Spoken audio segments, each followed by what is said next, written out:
Okay, and then so for today's class, we are going to look into the tutorial 11 on two components. One is balance of payments and the other one is on exchange rates. Okay, so we are going to look into part one. So first of all, we are going to look into balance of payment first. So for balance of payments, first of all, the things that you need to know is what are the components under balance of payments. So we talk about balance of payments. We are referring to an record, an accounting record that records all the transactions between one country and the rest of the world. Okay, so remember, it's like an accounting record that records all the international transactions between one country and the rest of the world. So basically, it's to record the international transactions, international borrowing, international lending with other countries. All the transactions with other countries will be recorded under balance of payments. Okay, now, so first of all, when we talk about balance of payments, okay, so we talk about balance of payments. Okay. First thing that you need to know is they are basically three components here. One is current account. The other one is capital account. And the other one is called financial account. So therefore, capital account and financial account, usually these two are being combined together. Okay, so therefore, current account should always equal to the capital account plus financial account. Yeah, so that's the first thing. So this one is one account, and these two are usually being combined. You need to know the components. So the focus of your syllabus is you need to know the components of current account. So I summarize for you first. Current account has trade in goods. Trade in goods means I look into the difference between exports and imports of tangible items, physical goods. We have trade in services. That means the difference between the exports and imports of the intangible items like services. We have primary income, the income that's being earned, like for example, rental, dividends, salary, okay, earn from abroad, okay, interest. Okay, so all these are under what we call as primary income. Okay, the factor rewards. The factor rewards, they are being earned, okay, from abroad. And last one, we have secondary income. Like for example, when you work overseas, you send your money back home, and that's what we call as private remittance. We can call it as secondary income over here. Or there's another term that I will show you in a while in your slides. It's the same meaning as well. Okay, so these are the four components of the current account. Okay, so now let's have a look into it in details in your notes. Okay, so now when you look into your notes here, as extracted from your slides, you can see that as what we have said, we have current account and capital and financial account. Okay, so when we talk about current account, these are the four components that we're referring to. So you have already know what is trade in goods and trade in services. Okay, so trade balance here means trade in goods.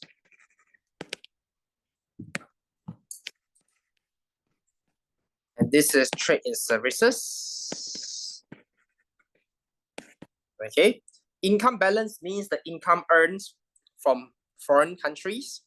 Okay, so like those factor rewards, okay, is under here as well, income balance, or as primary income.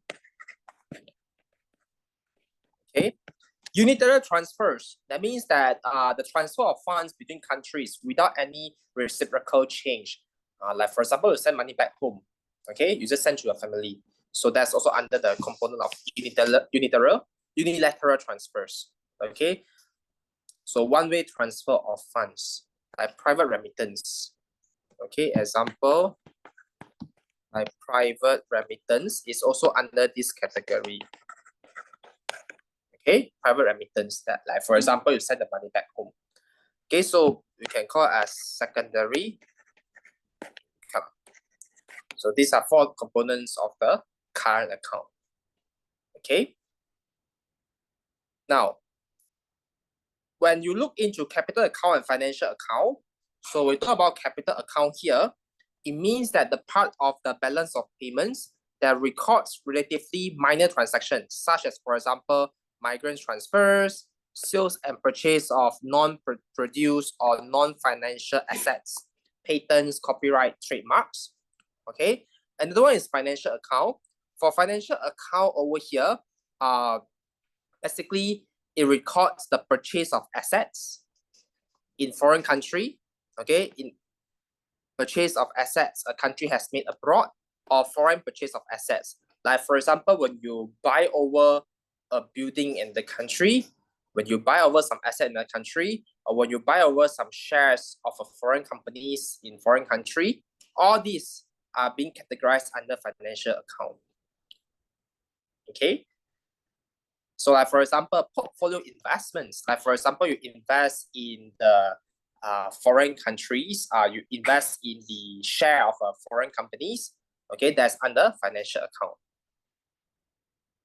Okay, so when we talk about financial account, if you want to know more specifically, okay, under financial account, you have direct investment, the components. Under financial account, we have direct investment. Direct investment means like you always look into the terms foreign direct investment, FDI, right? Means what? Means like, for example, let's say when we take over a building in the country or buy over a factory in the country, that categorized under these direct investments. When you take over a certain buildings or certain assets, physical assets like buildings, factory, okay, so what we call as direct investments. Portfolio investment means you buy the shares or you buy the bonds of a foreign country. That's what I call as portfolio investments. Other financial flow, like for example, sometimes, right, there will be flow of money that take advantage of high interest rate and high exchange rate. So therefore, that is also under this category. We call as other financial flow. Reserve of gold, for example, or reserve of foreign currency, that's also under the category of this component under financial account. Okay, this one just to show you what are the components that we have under financial account. Okay, but most importantly is you need to know the current account, the 4 components: trade in goods, trade in services, primary income, and the secondary income, or what we call as current transfer. Okay, so same thing. Just now, this one I can call as current transfer. This one I can call as current transfer.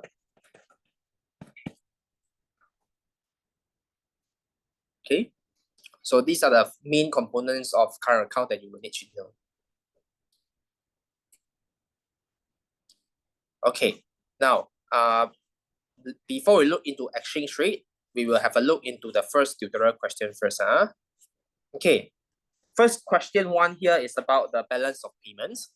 So identify whether the following transactions belong to current account or capital and financial account in the balance of payments.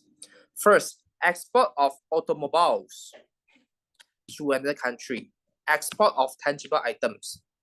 Okay, export of tangible items. So therefore, this one, okay, is under what we call as the they sell the automobiles, physical items. Okay, so it's what we call as trade in goods under current account. Okay, payment of interest on the government bond held by a foreign investor. Interest is the income that's being earned from the investments abroad. Okay, so therefore, this is what we call as under the income balance, what we call as primary income, or what we call as income balance. Again, this is under the current account as well. Okay, next one, receipt of foreign aid from an international organization. Aid here is an assistance, some funds, one-off funds that do not expect any reciprocal exchange. So therefore, this is what we call as current transfer. or just now the term unilateral transfer. You see the term just now, unilateral transfer. So you can call it as under that category as well, unilateral transfer. Okay, so therefore, this is under the current account as well. Okay, so you see just now from the first question until the third one is all under current account, but just the different specific components. The next one, purchase of shares in foreign company by a domestic investor. That means that, for example, you are Malaysian, but you invest in a US company's shares. So means what? Means you invest in foreign companies. So therefore, like what we said just now, this is under what? Under portfolio investment. And where is this categorized in? Portfolio investment is under financial account. Okay, but remember the returns. Let's say you receive dividends. Now you see, now you invest in these foreign companies, so it is being recorded under financial account. Okay, but the returns, the dividends that you receive from this investment is under which account? Current account. Which component? So blur already. Beginning of the class already so blur. So I repeat the question. Now you invest in foreign companies. You invest in US and Malaysia, you invest in US. That categorized under financial account, under the portfolio investment. So now once you invest already, you receive dividends, right? You receive dividends. Okay? Which account is being categorized? Which account it falls into? Just now she say current account, correct? Yes, under current account, but which component? Income balance. Very good. Why? Because there's the return that's being generated. Okay, so remember, so when you invest in the country, it's under financial account, but the returns that receive is under the current account. Okay,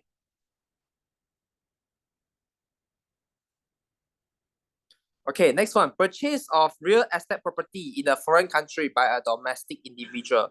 You buy over real estate property, so this one here we say that it's under capital account because this involves the acquisition of a non-financial assets, okay, real estate property, okay, and it's recorded under capital account, okay, because you buy over a real estate property. But this one can also be categorized under the financial account under the direct investments because you buy over a building, you buy over a building, you buy over a factory, you buy over an asset itself. It can be categorized under the financial account as well. But remember, just now in the beginning of the class, we already say that the capital account and the financial account combine together, so it doesn't matter anymore. So this is why sometimes this capital account, we use the word interchangeably, because sometimes they do not have capital account. They assume this is being added into financial account already. Yeah, so this is why just now in the beginning of the class we say current account equals to capital plus financial. Yeah, capital and financial usually together. So like for this one, you want to argue by saying that it is under the financial account also makes sense. Okay, because you buy over a building. Okay, so that's the first thing you need to know for the tutorial about the balance of payment. It's about theories. No calculations, no nothing, it's theory. So now we are going to look into exchange rate, the gist of today's tutorial, the main components for today's tutorial and next week's tutorial. Okay, so therefore, exchange rate will be the one that will have a lot more things to look into, like for example, graph. You have a lot of new graph that you're going to explore for today's class. Balance of payment is only theories, okay, only theories, only reading, okay, but for the exchange rate, it's about the graph that you're going to explore.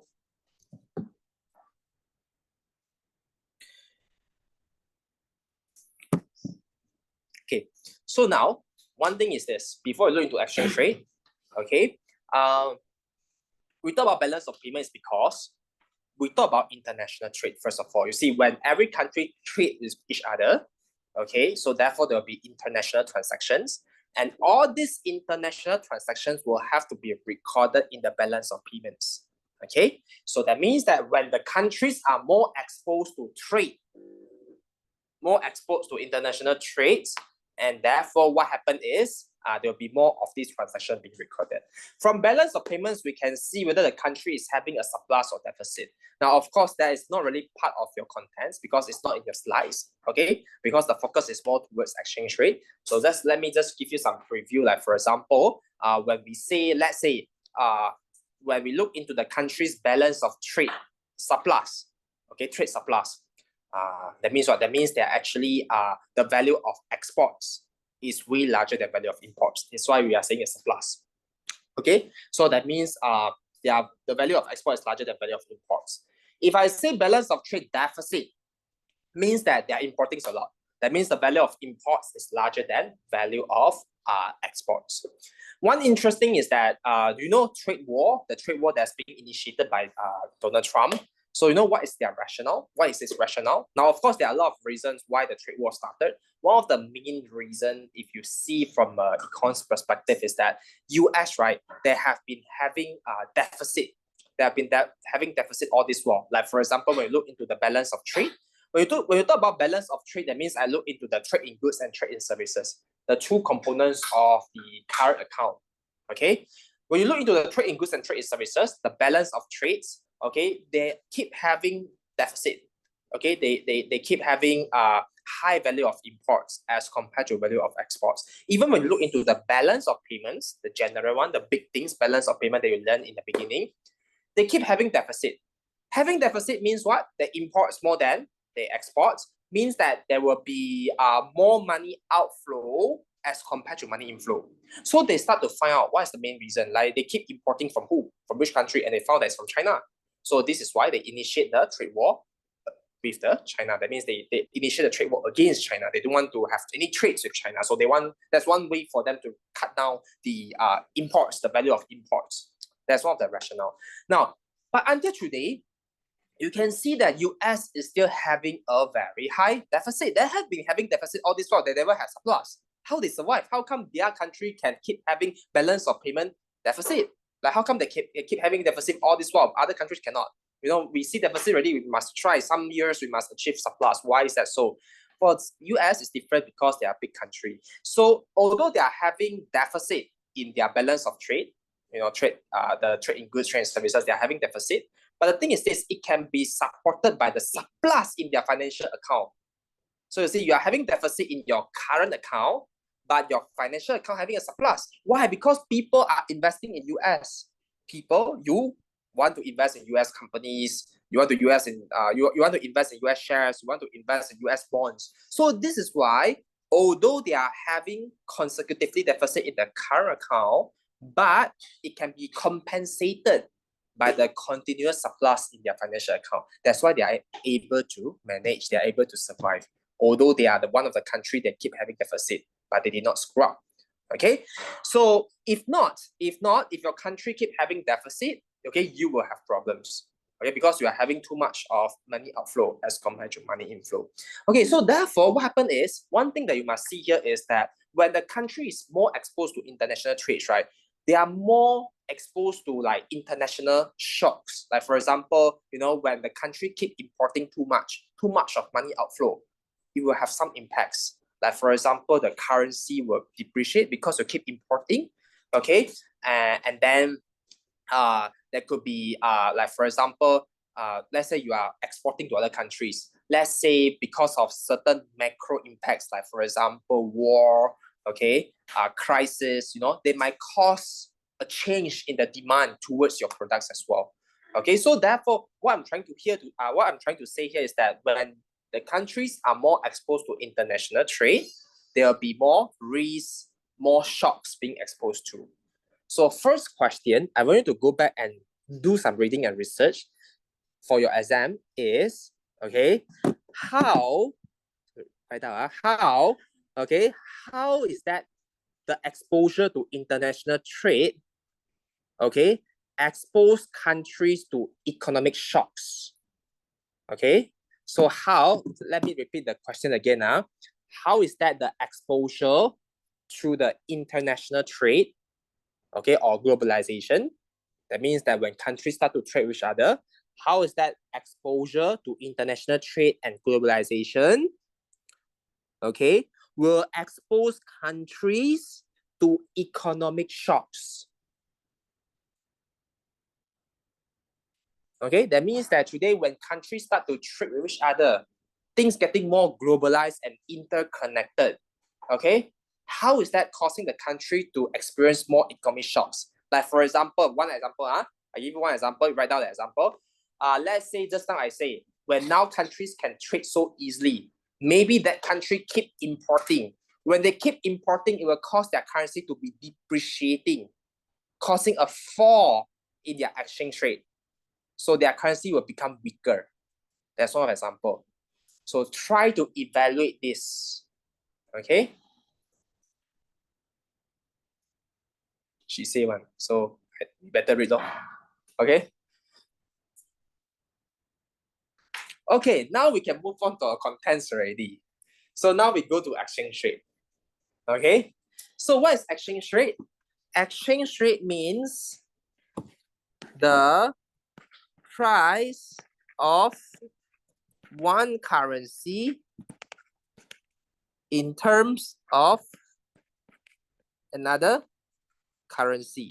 That means what? That means I want to know how much ringgit Malaysia is needed to buy $1. That's the meaning of exchange rate. The price of one currency in terms of another currency. That means how much ringgit Malaysia do I need to buy one foreign currency, like $. Okay.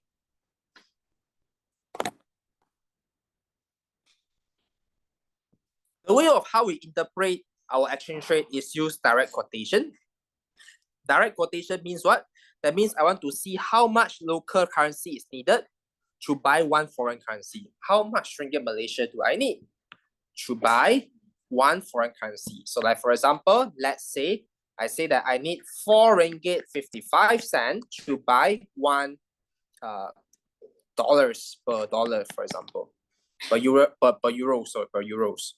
Okay, or like for example, I say I need 5 ringgit to buy $1 per $, like that. That's how we interpret it. We use direct quotations. Okay. So therefore, some key terms here. What do we mean by appreciation? Appreciation of a currency means your currency becomes stronger. A rise and increase in the international price of your currency. Okay, caused by market forces. When we talk about depreciation, that means your currency becomes weaker. That means a fall, a decrease in the international price or the value of the currency, again caused by market forces. Okay, because of the demand and supply of your currency itself, it causes the currency to be either appreciating or depreciating. We are going to evaluate this in the graph. Okay. So therefore, to understand all this, we are going to look into foreign exchange market. So foreign exchange market is a market in which various of the national currencies are being exchanged for one another. Okay, so very simple example. Okay, let's say we have Malaysia and US over here. Let's say, for example, Malaysia would like to buy imports. Okay, would like to buy imports from US. Let's say Malaysians want to buy imports from US. What Malaysians should do? Malaysians should supply ringgit Malaysia to forex market to demand US dollars in order to buy the imports. To buy imports from US. Because you want to buy their country's products, and therefore you need to exchange your currency through their country's currency first. So therefore, this is demand US dollars. You want to buy imports from the US, you demand for their currency. So same thing, if I change a bit, I say that US people wanted to buy Malaysians exports. They want to buy Malaysians exports. So they want to buy our products, our exports. Our exports to them is a imports, right? So therefore, US people will need to supply US dollars to demand ringgit Malaysia to buy Malaysia's exports. Okay, So therefore, here you can see that demand for ringgit Malaysia is the focus when US wants to buy our products. And that's how we are going to illustrate this with the use of the exchange rate graph. Okay.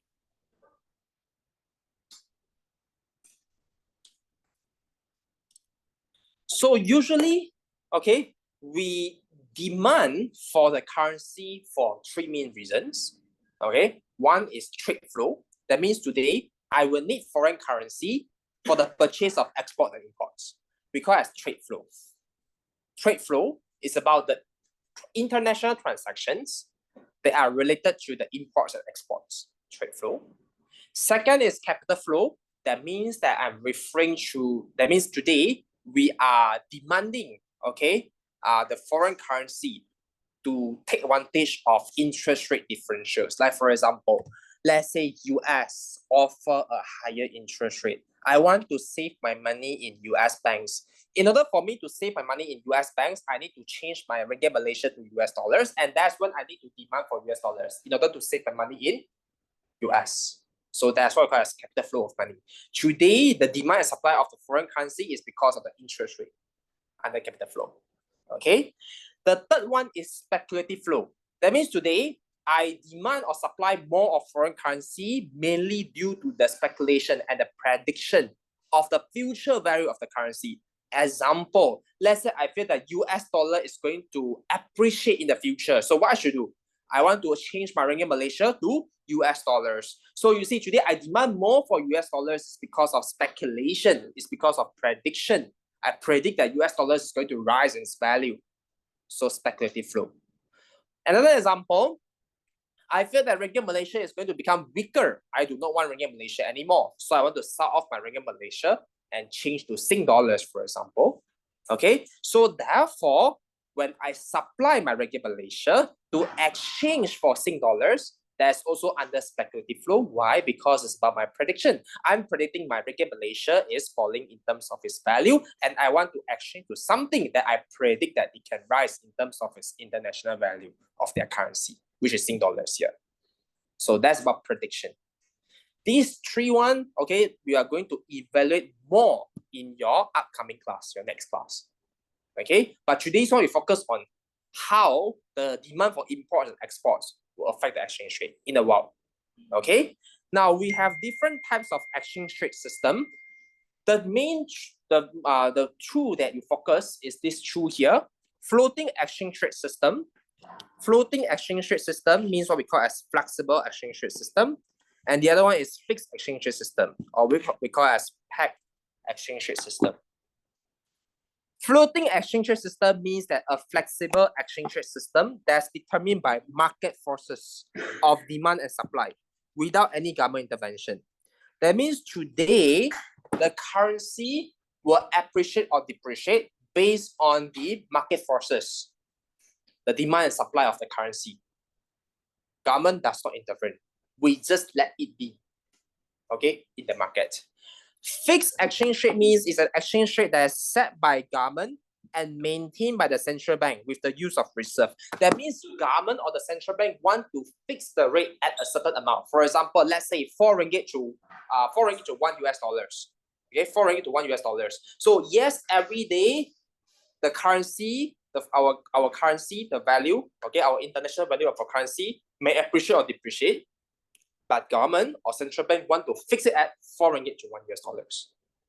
Okay, so that means that government want to set it at a rate, want to peg it at a rate. That's what we call as fixed exchange rate system.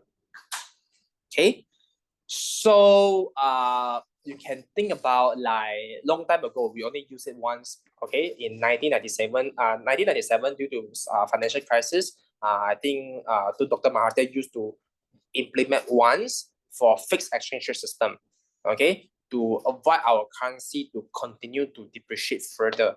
Okay, so there was one time we used this fixed exchange rate system in which we fix it at like one amount, like for example, as a literal amount, 4 ringgit Malaysia to 1 US dollar. So whenever there's any fluctuations in the exchange rate, okay, the government or the central bank will use the reserve to control to make it back to the 4 ringgit to $1. Okay, we will show on graph how this works. Okay, but in reality, okay, we don't usually go for 100% floating or 100% fixed. We usually are in between. That means that the government or the central bank allow the currency to float within a boundary. That means it can go up and down, fluctuate within up and down, but within the boundary. We call it as a managed float. It's called managed float exchange rate system, but it's not part of the syllabus. Now you only learn these two extreme cases. One is floating and one is fixed exchange rate. But in reality is, we allow the currency to go up and down, but within the boundary. Okay, if it exceeds the boundary, government will do something to bring back the exchange rate back to the boundary itself. Okay, so that's what we call as managed float, but that's not part of the syllabus. Okay, so now we are going to look into tutorial questions. So two main things I want you to focus on for your exams. Okay, first of all, balance of payment, you must read and understand the theories. And remember, put some effort in that question that I asked you to ponder upon that question. The answers are in your slides, but it's in point form. Try to think about how to evaluate it, the question that I told you just now. Second thing is, focus on the exchange rate system regime. Like now, I give you a scenario. How you are going to illustrate this if, let's say, it's a floating exchange rate system or fixed exchange rate system. So that's the second focus, this part, types of exchange rate system. So that means you are going to be presented with a scenario and you need to know how to evaluate it or illustrate it using the diagram itself. So we are going to look into tutorial question in a while. Okay, question 2 over here. Without proper policy response, countries experiencing inflation might have a balance of payments problem. Explain why. Again, this is about balance of payment. Same thing, like I say, is something that, again, this is something that you can use it as part of your ideas for that question just now. When the country is having high inflation means what? Means that the price of their products will be very high. So when their price of the products very high, therefore, this is very unattractive to foreigners. So what happened is people will not buy so much of their exports. Okay. So therefore, less demand for the country's exports. And even the local people, locals will also import more. Okay, locals will also import more because, okay, local products are expensive due to inflation. So do you realize one thing over here? There will be less exports and high imports, right? There will be low value of exports and high value of imports. And that is when it will affect the trade balance. Okay, it will cause a deficit. Okay, deficit, or what we call as trade deficit. It will cause trade deficit. Okay, value of imports way larger than value of exports. Let me write better a bit. So the result in deficit, okay, in which value of imports larger than value of exports. Okay, so that's how your balance of payments may become worsened. Okay, and not only that, because the country having inflation, that might detract the confidence of investors. Will people still want to invest in the country? No, because of the uncertainty. So same thing, okay, with inflation, okay, it creates uncertainty through investors. So therefore, people may not want to invest in your country, okay? That could result in a fall in foreign direct investment. Foreign direct investment is under financial account. Okay, so they may cause a deficit in your financial account as well. Okay, so financial account may have deficit as well. So therefore, one thing you can see over here is that when inflation happens, price goes up, your things become so expensive that people will not buy your exports, and even the locals people do not want to buy their local products, but they want to buy imports, and that will cause trade deficit. Okay, that means your current account will have deficit. Same thing, when inflation happens, it creates uncertainties. People do not want to invest. That reduce the FDI, and it will cause your financial account to be deficit as well. So therefore, this is why it will result in the balance of payments problem, because you keep having deficits here. So that is the explanations for this question. So therefore, same thing, this shows that when the country is being exposed to more international trade, international transactions, it is more vulnerable to all these economic shocks. You know, like suddenly people don't want to buy your product, suddenly people don't want to invest in your country. Okay, so therefore that is why we say that when you are being exposed to all this globalization and international trade, it makes a country to be more vulnerable to all these economic shocks. Okay.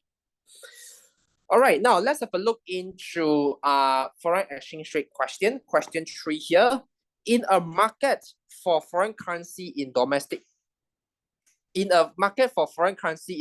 country, determine the impact shift of demand and supply on the exchange rate under floating exchange rate system. Okay, first one, demand for foreign currency increases. Okay, you demand, let's say Malaysians demand more for foreign currency, increases. For example, maybe we want to buy their country's products. Malaysians want to buy more US products, so we need to demand more for US dollars. Okay, how is that going to affect our currency? Let's show this in the graph. How we are going to draw the graph?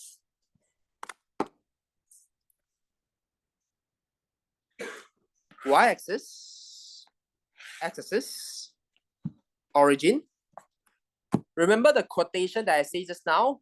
We use, what quotation is that? Direct quotation. Direct quotation means I want to see how much ringgit Malaysian do I need to buy $1 US. That means that I see the foreign currency as the unit. I want to see how much ringgit Malaysia, how much local currency I need to buy one foreign currency. So means what? Means when you look into the exchange rate, okay, the exchange rate, I put this symbol because this is what we call as the direct quotation. Okay, the exchange rate. Okay, I want to see how much ringgit Malaysia, okay, do I need to buy $1 US slash US dollars. Slash means per. How much ringgit Malaysia do I need per? Per means what? For one or for each US dollars. I want to know how much ringgit Malaysia do I need for each US dollars. To buy $1 US, how much ringgit Malaysia do I need? Okay. Now, you see that unit here is US dollars. So therefore, the tips here is this is also US dollars. This will be the quantity of US dollars. Now, when my y-axis and x-axis are about US dollars, so when I look into the demand and supply, it will be about the US dollars as well. Like for example, this is a supply of US dollars and this is a demand for US dollars. And therefore, this forms the equilibrium. So now you can see in my diagram, the demand, supply, okay, the demand, supply are all in US dollars. And therefore, now we have this exchange rate. Let's say I put it as point A also can. Point A. So at first, it's at this equilibrium. We can give figures. Let's say at first, I need to use 4 ringgit 50 cents to buy $1 US. And at this quantity, that's how you start your graph. Now, when we want to buy more imports from US, we will need to have their currency. We need to demand more of US dollars, right? So therefore, the demand for US dollars increases. Okay, the demand for US dollars increases. Okay, you shift rightwards to point B. So now you realize one thing over here. Okay, Now this is a new quantity, and now it becomes higher, 4 ringgit 70 cent to buy $1. It means what?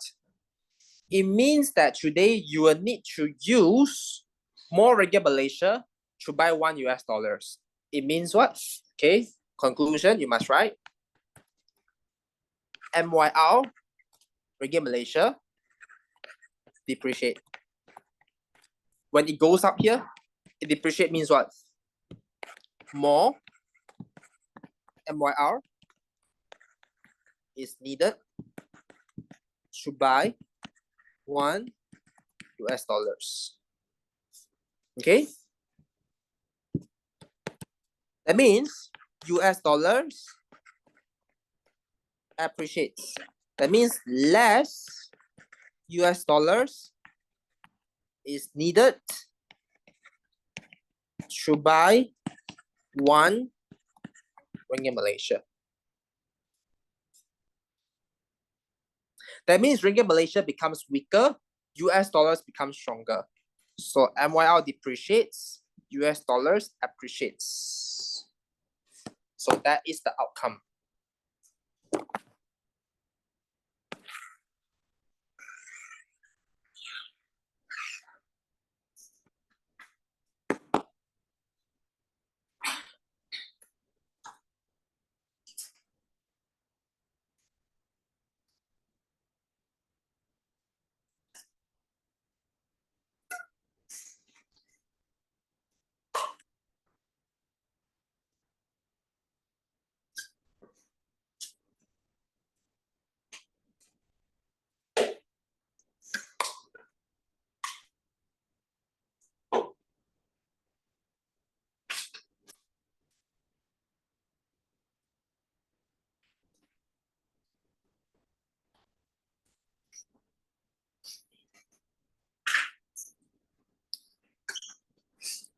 Okay, so now you understand the shift. Now, in case you're wondering why is that the demand and supply curve downward sloping and upward sloping, in case you're wondering, although now it is the same as like you understand the product market, but let me just explain to you as well. If you want to understand from a exchange rate perspective, let's say, you see the exchange rate. This is the origin. How much ringgit Malaysia, MYR, or call as RM, slash US dollars per US dollars. Okay, so same thing, say already, whatever here in the unit is here, quantity of US dollars. Okay, why is the demand curve downward sloping?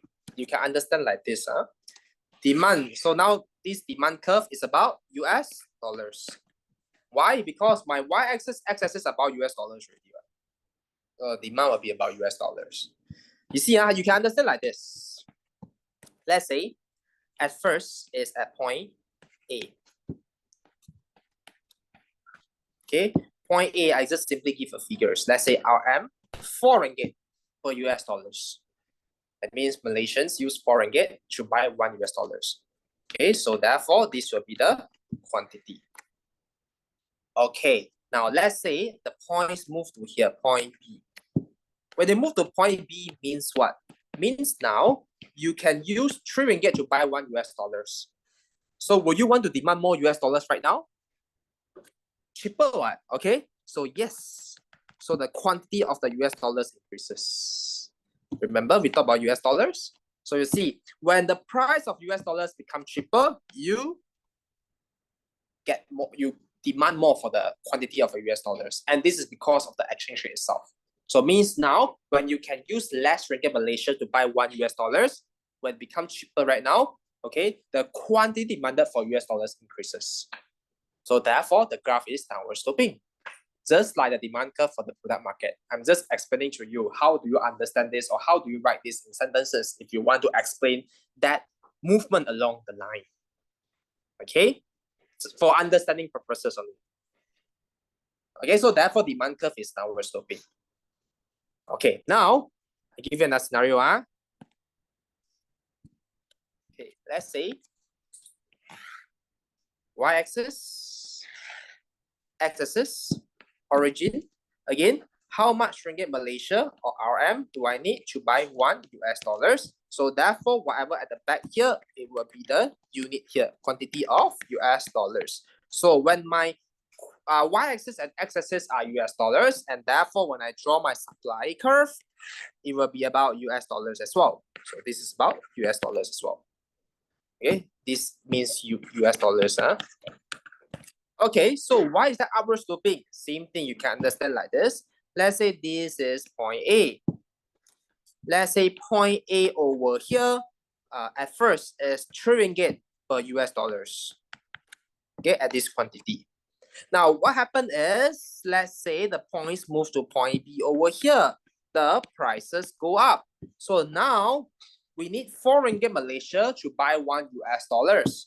So what happened is, now we see supply, see from US perspective. Last time, $1, they can exchange to 3 ringgit Malaysia. Okay, but now $1, they can exchange to 4 ringgit Malaysia. Are they happy? Sure. So therefore, they will want to supply more US dollars to exchange to ringgit Malaysia. So this is why supply of US dollars increases. Again, quantity supply of US dollars. Remember, we talked about US dollars here. So quantity supply of US dollars increases. Why? Why quantity supply of US dollar increases? Because now with their $1, they can exchange to 4 ringgit Malaysia. It's so worth. So this is why the supply curve is upward sloping. Okay, so just now you see demand curve, you see yourself as a Malaysians, but when you see supply curve, you see them from their perspective. Okay, so quantity supply increases when, let's say, now their currency becomes stronger. They can exchange to more ringgit Malaysia now. So upward sloping. So now you know demand curve is downward sloping, supply curve is upward sloping. Now we combine these two, that forms the equilibrium. The focus for your exam is about the shift, but this is for understanding in case if you do not know why demand curve is downward sloping, supply curve is upward sloping for exchange rate graph. Okay, good. So now continue. Moving on to the second questions. Supply of the foreign currency increases. Like for example, let's say US people keep supplying their US dollars. How are we going to show this graph? Now, what makes them to supply more foreign currency? This is under floating exchange rate system. Okay, that means no any government intervention. We just let it be based on the demand and supply of exchange rate, or based on the demand and supply of currency. Like for example, US people, they love our products so much, or they love to travel to Malaysia. So they want to buy Malaysian products or to travel to our countries, they need to exchange their currency to ringgit Malaysia. So they will need to supply US dollars to demand ringgit Malaysia, like what you can see here. Okay, let's say they want to buy Malaysia exports. Okay, so therefore they need to supply US dollars to demand ringgit Malaysia. So you can see the supply of foreign currency here increases. And we can show this in the graph. Okay, let's see how we are going to show this in the graph. So let me erase this one first.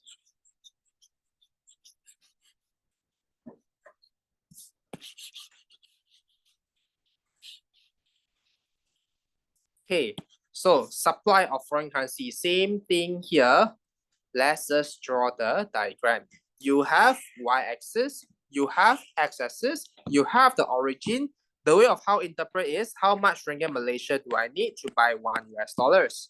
And therefore, this will be quantity of US dollars.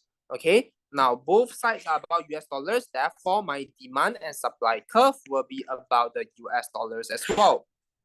Okay, so now it forms the equilibrium at point A. Let's say at first is actually at 4 ringgit 50 cent.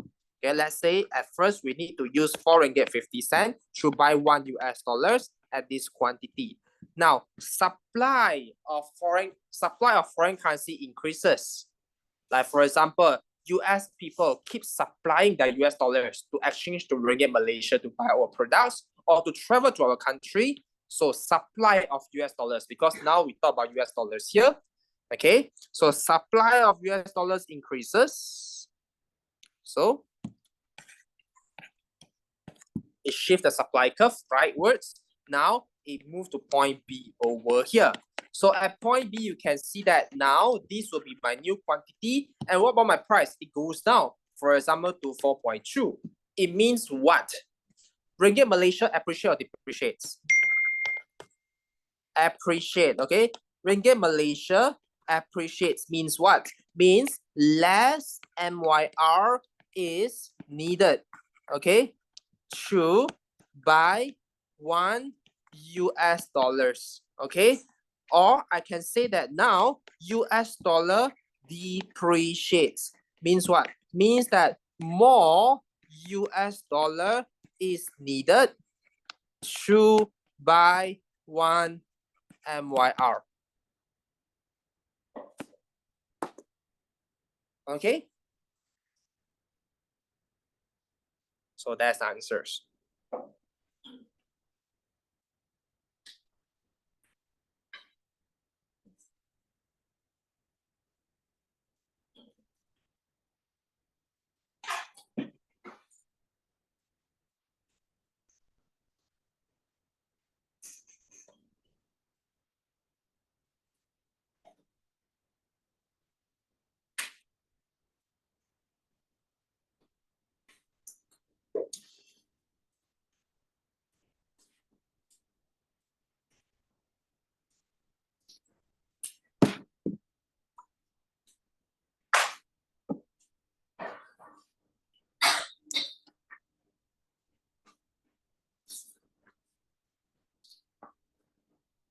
Okay, all good.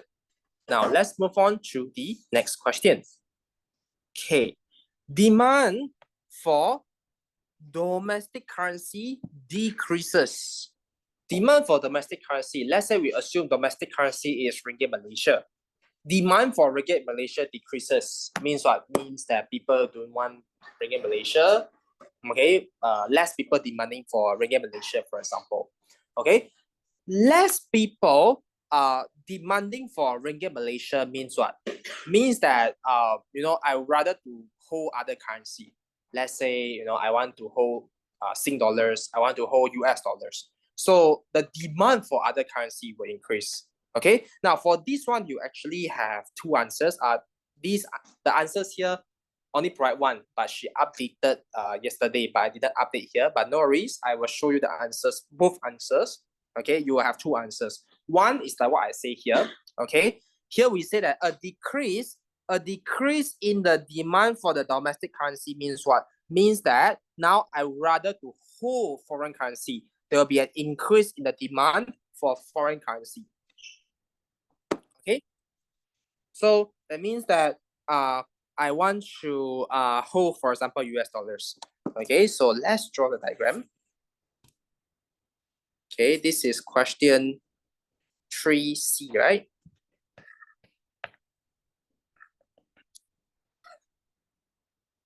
Okay, so the answers. Okay, let's draw the answers here first. Y-axis, x-axis, origin. How much Ringgit Malaysia do I need to buy $1? Okay, let's see what's the value. Just simply put the value. The value you can simply put the value itself. Okay, now quantity of US dollars here. Okay. So this is the demand for US dollars and this is the supply of the US dollars. So that's the point A. Okay. At, let's say, for example, 4 ringgit 50 cent to $1 and at this quantity. Okay. So we just say demand for, what's the question again? Demand for domestic currency decreases. Okay. Demand for domestic currency decreases means that I want to demand for foreign currency, like for example, US dollars increases. Okay, I want to demand for other currency, foreign currency like US dollars. So now we can show this on the diagram, like the demand for US dollars increases like this. Okay, from point A to point B.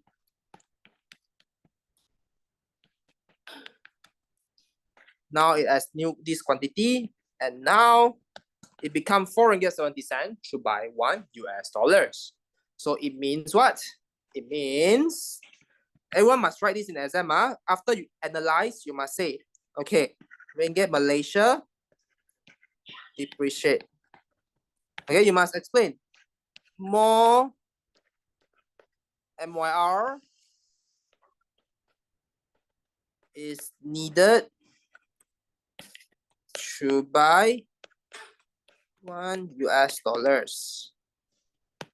Okay, or you can say US dollars appreciates. That means less US dollars is needed to buy 1 ringgit Malaysia.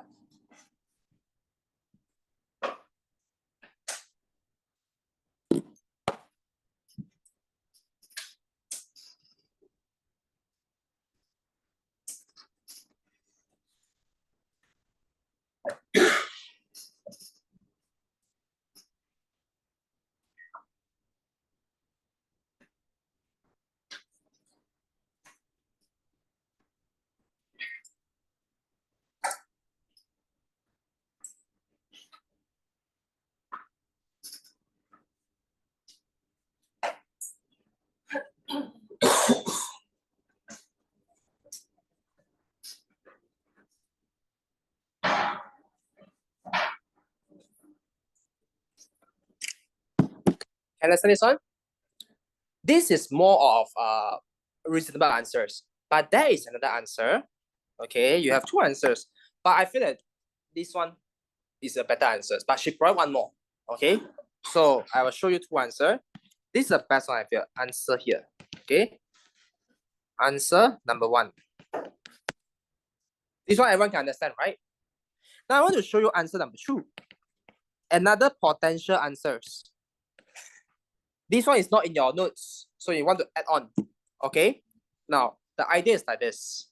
You see, today when we say demand for domestic currency decreases, means what? Okay, you see, we say that demand for domestic currency decreases means that your currency losing its international value already. You say you don't want ringgit Malaysia. Why? Because your currency is weaker. Okay, so when we demand for domestic currency decreases, that could imply that the domestic currency is weaker or depreciating. My handwriting okay, right? Okay, okay, so could imply that domestic currency is weaker or depreciating. Okay, now you see your currency depreciating, it means what? Your exports become cheaper, right?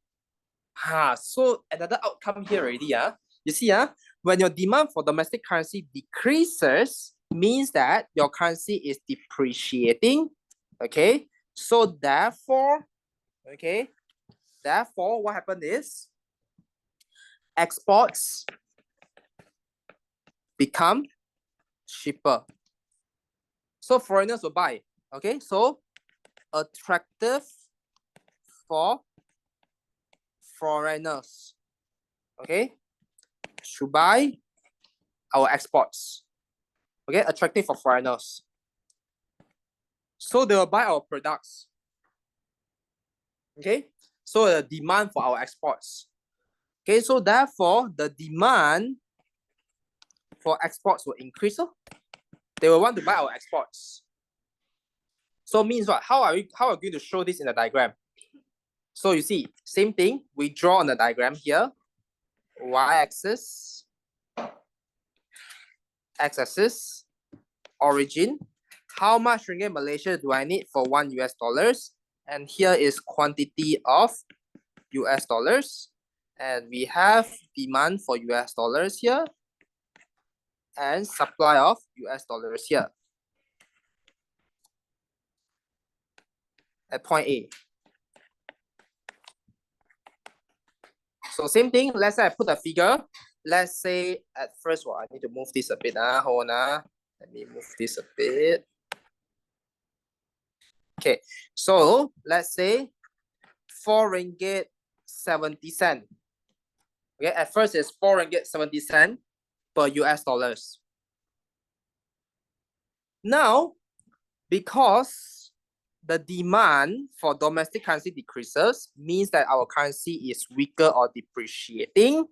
Our exports, X means exports, in case if wondering, X means exports. Export become cheaper, so cheaper for foreigners to buy, correct or not?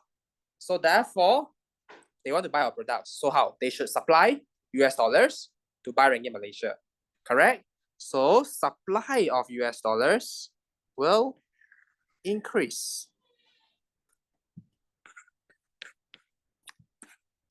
From point A to point B. Okay, from the initial quantity to the new quantity here. What you can see here, now it becomes 4.5.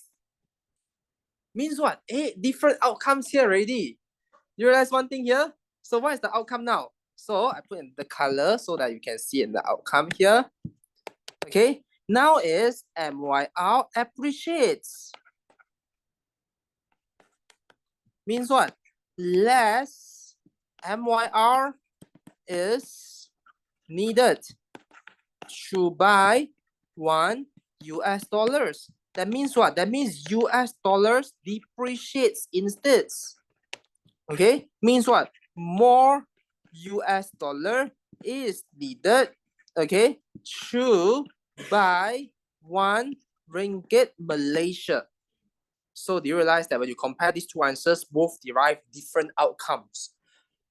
Answer 1 is more of a direct impact. But answer number 2 is more of a potential, a possibility that it could happen. So therefore, it can be an answer. But do you realize these two things result in different outcomes? The first outcome is ringgit Malaysia depreciates in the first answer. The second outcome is ringgit Malaysia appreciates. So different outcomes. So you have different possibilities here. Interesting. So floating exchange rate system means that we let the exchange rate to float by itself, and therefore it ends up whether it appreciate or depreciate, let it be by itself. No government intervention, no nothing. Okay. The next question that you're going to look into is when government wants to intervene. Government doesn't want the exchange rate to either appreciate or depreciate. They just want to fix at the rate.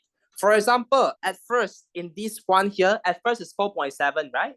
We start at 4.7. Now it becomes 4.5 per US dollars. Government doesn't want that. I want to go back to 4.7. How they can go back? A general idea will be like this. Okay, let's say ringgit Malaysia keeps getting weaker.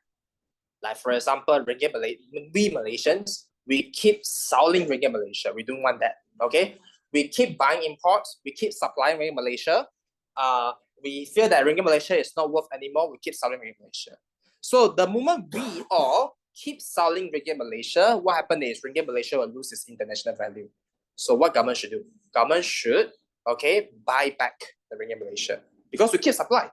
We keep supply, so government will need to come in to buy back the ringgit Malaysia. Okay, how they buy back? So like for example, they need to use the foreign currency to buy back the ringgit Malaysia. So they supply the foreign currency to buy back the ringgit Malaysia to avoid it becomes weaker. That's the common idea.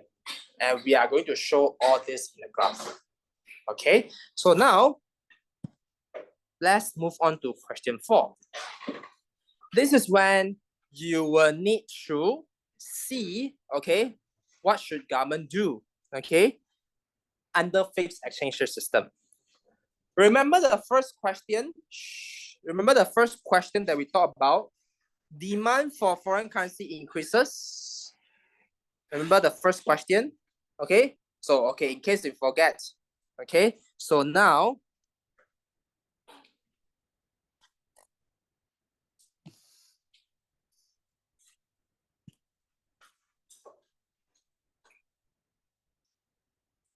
okay, just now in the question 3, remember, okay, we say that I draw again. Okay, this is the origin. This is how much of ringgit Malaysia do I need for $1 US. This is quantity of US dollars. And this is a demand for US dollars, and this supply for US dollars. Remember just now in the beginning, just now question 3A, under floating exchange rate system, we say that at first it start with 4.5 per US dollars at this quantity. Demand for foreign currency increases, right? Okay, demand for foreign currency increases. So means what? Demand for foreign currency increases like this. That is what you have drawn in the question 3A, correct now? Demand for foreign currency increases. So from point A to point B.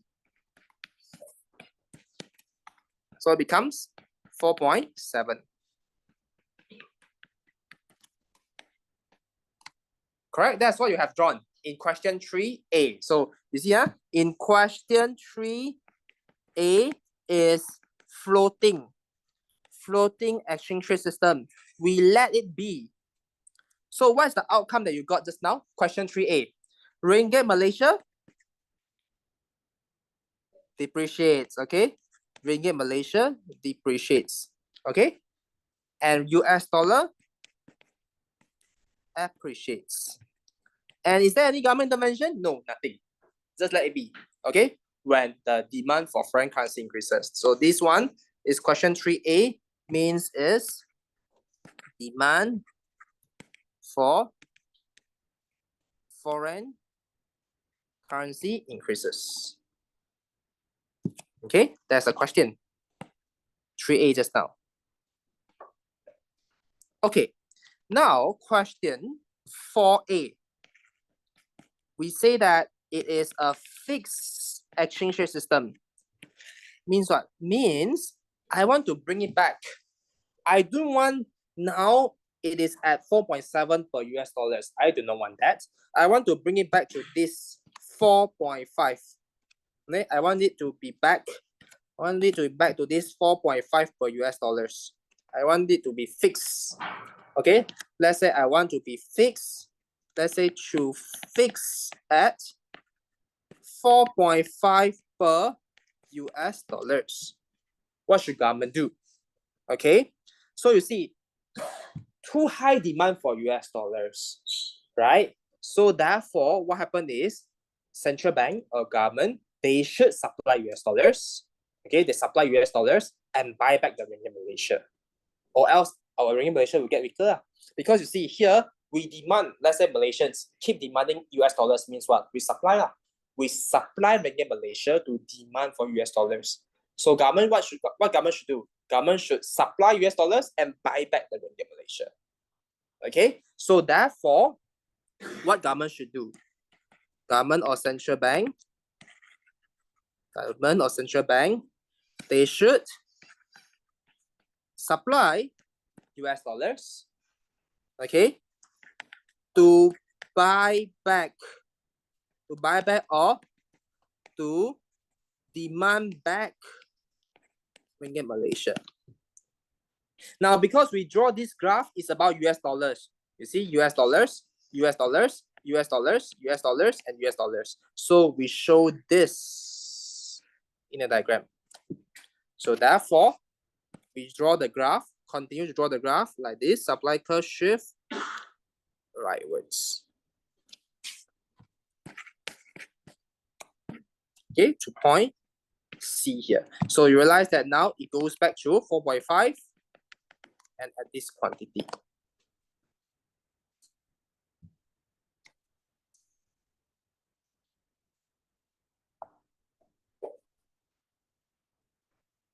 Okay.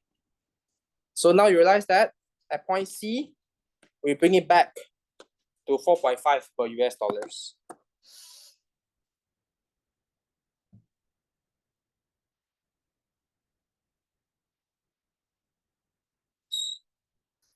Okay. So they supply ringgit Malaysia to buy back. They supply US dollars to buy back ringgit Malaysia. So US dollars is their foreign currency under their reserve. So when we talk about the government reserve, right, we are referring to those foreign currency that they have for them to use to control the exchange rate. So like for example, now they want to control ringgit Malaysia. So what happened is they supply US dollars to buy back ringgit Malaysia.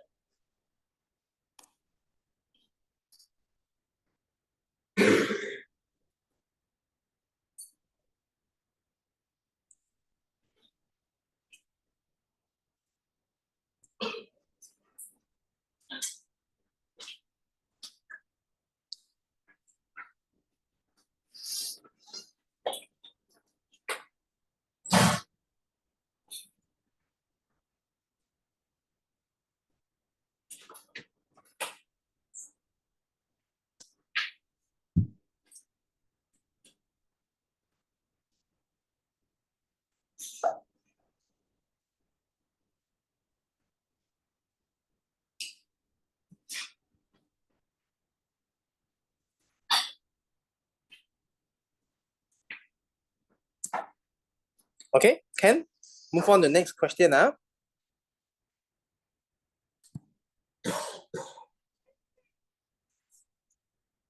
Okay, next question. Question 2. Supply of foreign currency increases.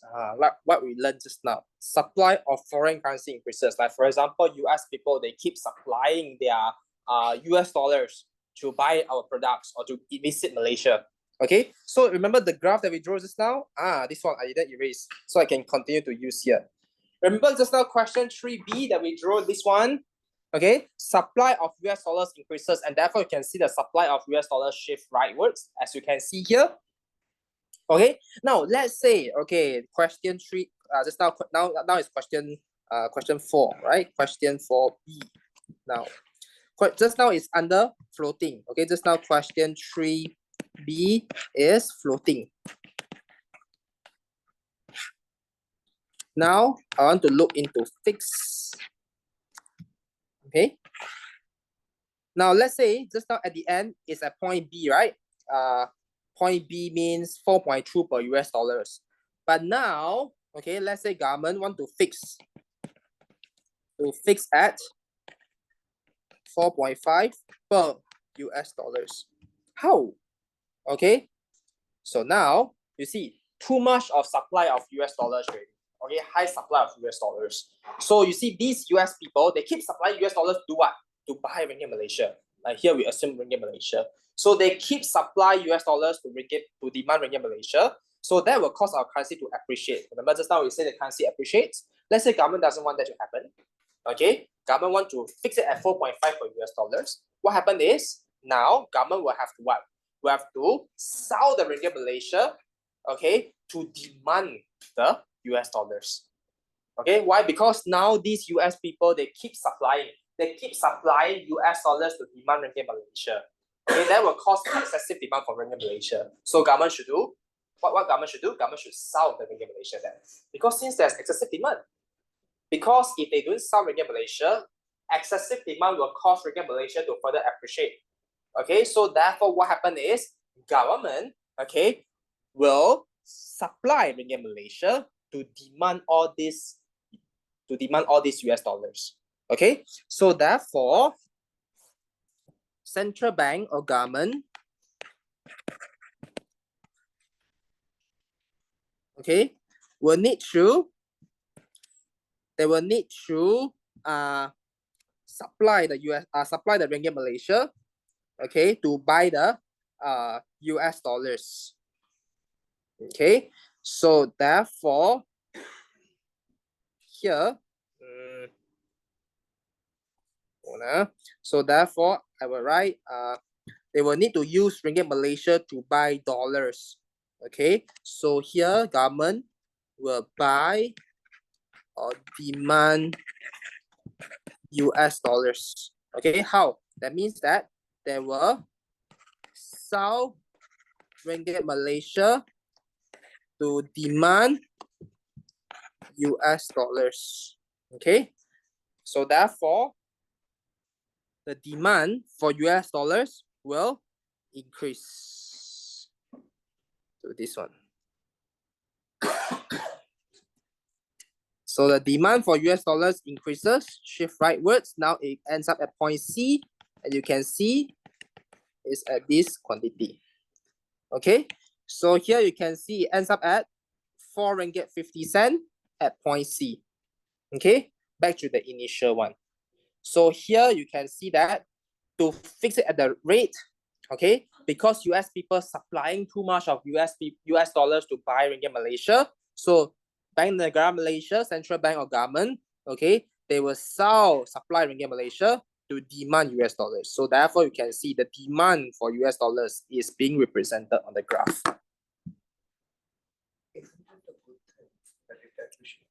Isn't that a good thing if it appreciates, right? But sometimes it can be bad because what if the country is focusing more on exports? When the currency appreciates, it means that the local products will become expensive.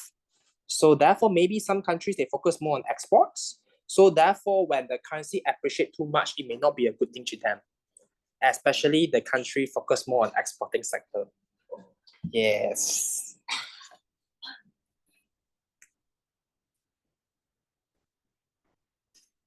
So at least you can see that it's not always to say that appreciate is good, depreciate is bad. There are some countries, right, although their currency keeps depreciating, but it's good to them. If let's say they focus a lot of exporting sector, and some more if they export more of high value items. Let's say for example, Japan, yeah, the currency depreciates, but it's still okay to them because they are exporting those high-tech products or like automobiles. So, for them, they are selling high-value items, they're exporting high-value items. So depreciating to them is okay. But for us, it's actually not good. Because the things that we export is like E&E products, they call electrical and electronic products. It's only for manufacturing. We are not exporting something of high value. We are exporting something like what we call as intermediate products. It does not generate us much of revenue. So depreciating for us is not so good actually.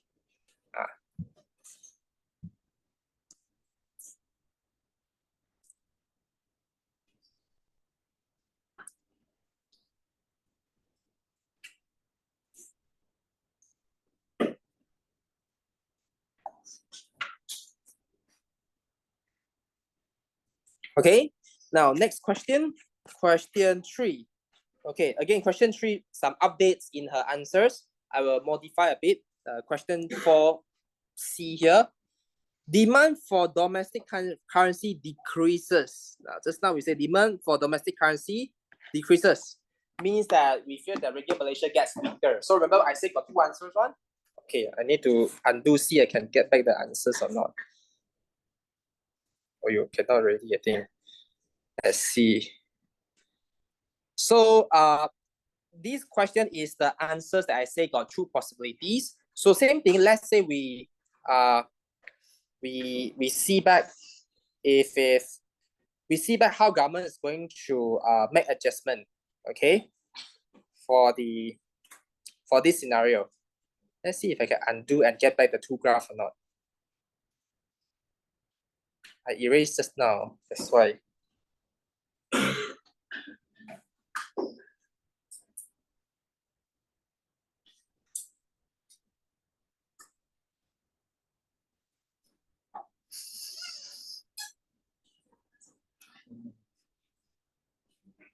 Does it really work for this?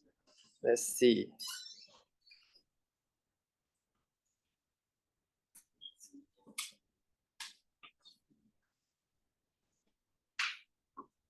Okay, it works. Okay, remember the 2 answers that we see just now? Okay, so we see we cut into half like this. 2 possibilities. Okay, now just now question 3C is floating. Okay, Now I use another color. Let's say I use blue color here. Okay. Let's say now question 4C is fixed.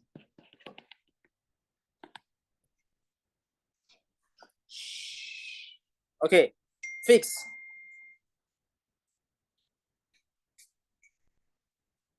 Hey, how come someone took photo of me from outside and then sent me here one? So weird. Someone passed by from the outside, took photo of me and then sent me here. I didn't know. I didn't realize. Okay. Yeah. Okay.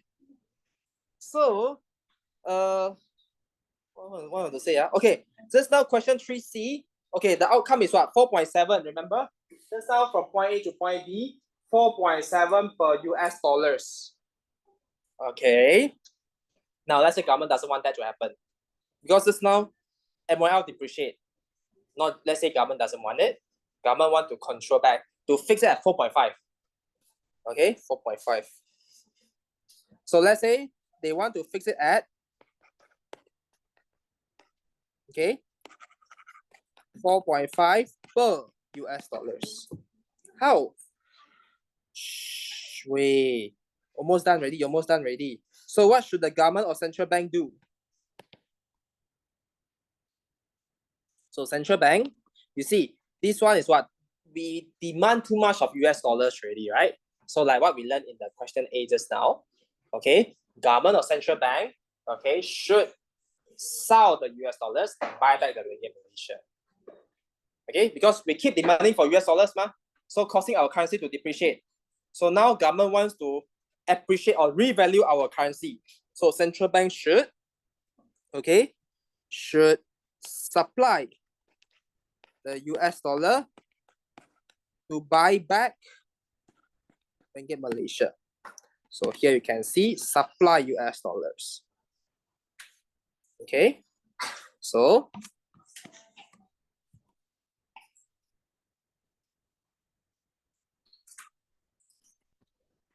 supply of US dollar increases.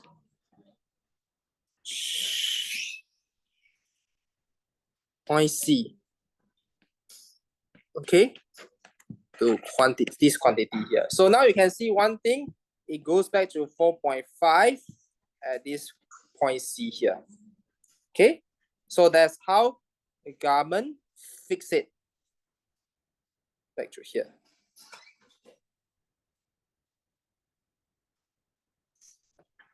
Okay, so go back to 4.5 for US dollars. So if you look into the second answer just now, you don't have to do anything already, right? Because in second answers, it's already at point B, which is the rate that the government wants, right? Government doesn't have to do anything, because its second scenario is already at 4.5. If 4.5 is really what they want, they don't have to do anything. If it's not, then only they will need to make some changes, like for example, to shift the demand curve, like to demand the US dollars. But here, if our target is 4.5 per US dollars, then no need to do anything for the second scenario, only the first scenario, okay? Only the first scenario in which government will need to supply US dollars to buy ringgit Malaysia, okay? So yeah, she made some updates in the answer. So the only updates is the question 3, that one is more details. Like that means that there are 2 possibilities. Only the question 3, question 3, question C, that one, the demand for domestic currency decreases will have 2 possibilities. So therefore, only this is the update. Okay, Ken? So these are the things that you need to know for today's tutorial. So next week, we'll continue to evaluate more of exchange rate graph. Okay?